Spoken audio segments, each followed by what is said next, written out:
Ipinag-utos ng International Criminal Court o ICC Trial Chamber 3 ang pagsasagawa ng panibagong medical examination para kay dating Pangulong Rodrigo Duterte upang matiyak kung may kakayahan itong humarap sa nalalapit na paglilitis ng kanyang kaso na crimes against humanity.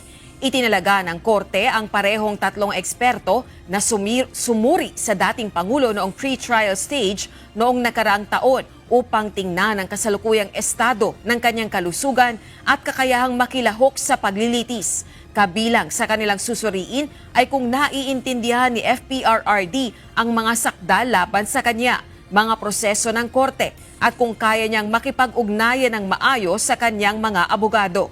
Inatasan ng ICC Trial Chamber ang mga itinalagang panel of medical experts na isumite sa registry ang kanilang ulat sa August 18, 2026 at isusumite naman ng registry sa korte ang mga nasabing resulta sa August 24.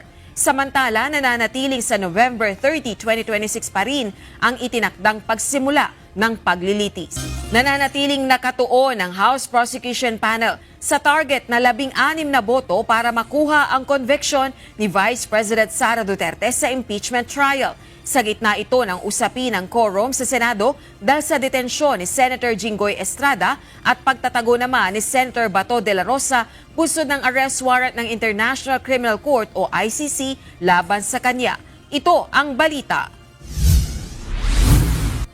Nananatiling ang layunin ng House Prosecution Panel ay makumbinsi ang 16 na senator judges sa pamamagitan ng kanilang mga ebidensya laban kay Vice President Sara Duterte. Sa gitna ito ng nakatakdang pre-trial conference sa susunod na linggo. Nakatitiyak si Bicol Saro Party List Representative Terry Liton, member ng House Prosecution Panel. Oras na maipresenta nila ang kanilang mga ebidensya sa paglilitis. Makukuha nila ang target na boto para sa conviction. Ang inaasahan po ng House Prosecution Panel ay makapagkumbinsi ng 16 na senator judges, no, to convict the Vice President. So yan po yung focus po namin, and we're certain that as soon as we're able to present the evidence to the entirety of the Senate Impeachment Court, meron po tayo makukumbinsi at least na 16 na senator judges para i-convict ng ating pong pangalawang Pangulo. Ayon kay Acting Senate President Sherwin Gatchalian, nakasaad sa Article 11, Section 3, Paragraph 6 ng 1987 Constitution na 2/3 o 16 na boto ang kailangan para makonvict si Vice President Duterte sa impeachment trial. Hindi anya apektado ang naturang bilang ng kung ilan man ang dumalo sa paglilitis, kung aling block ang may kontrol sa kapulungan o sino ang namumuno sa impeachment court.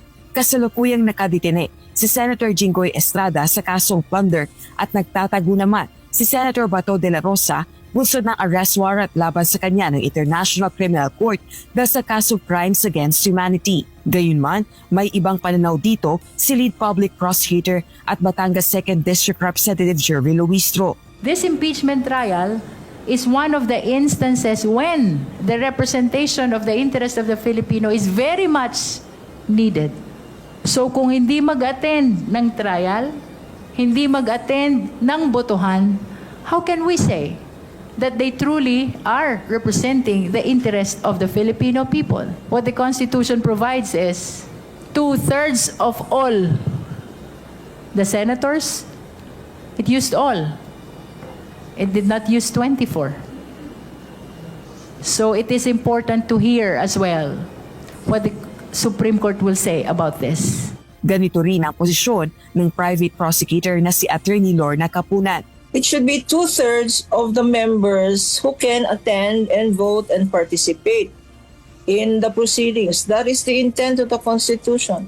The intent of the Constitution is not to empower those who through their criminal actions or their negligence, even if still pending in a court of law or in a draft court, have deprived themselves of that opportunity to participate. Samantala sa Lunes, June 15 na, nakatakda ang pagsumite ng pre-trial briefs ng prosecution at defense panels para sa paglilitis kay VP Duterte. June 18 hanggang 25 naman ang pre-trial conference, subalit hindi ito bukas sa publiko o sa media. Bigyan natin ng reaction opinion itong post ni Luminous by Trexie Cruz Angeles. Attorney Trexie. Sabi niya, striptease, question mark. Padahan-dahan para di mabigla yung mga tao tulad ng ginawa ni Cheese? Question mark. Senator Joel Villanueva may be trying to soften the blow. Kunwari wala siyang pinapanigan kasi doon lang siya sa tama o may tama. Palusot, tatambling lang sa kabila, dami pang dinadahilan. Tigilan kami! How do you spell traitor? Nga pala, does it start with J? Traitor. Ito ang post. Senator, post ng Inquirer.net. Isiner ni Atty. Trixie. Senator Joel Villanueva says he would attend a special session of Congress that may be called by the President.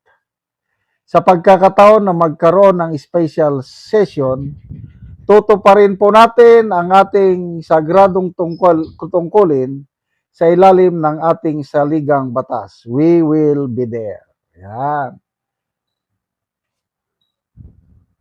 Tama, no? Parang magandang approach ito dahil special session nga naman. Siyempre, mag-attend ka dahil Pangulo ang nagpatawag. So, what's the purpose na mag-special session? Ang alam ko, pagdating sa kung may napakahalagang purpose, say extreme emergency, kailangan patatawag ng Pangulo special session. Ano bang extreme emergency ngayon? Wala naman akong nakikita extreme emergency. Yung lindol, tapos naman ang lindol. Ongoing na, nandyan na yung mga tulong. Baka ang extreme emergency, itong, excuse me flood control investigation at saka impeachment ni VP Sara. Kaya magpapatawag ng special session at nag-commit na si Senator Joel mag-attend. Pag nag-attend yan, wala na. So, itong pahiwatig ni Atty. Trixie Angeles, sinasabi nito na padahan-dahan lang daw para hindi alatado.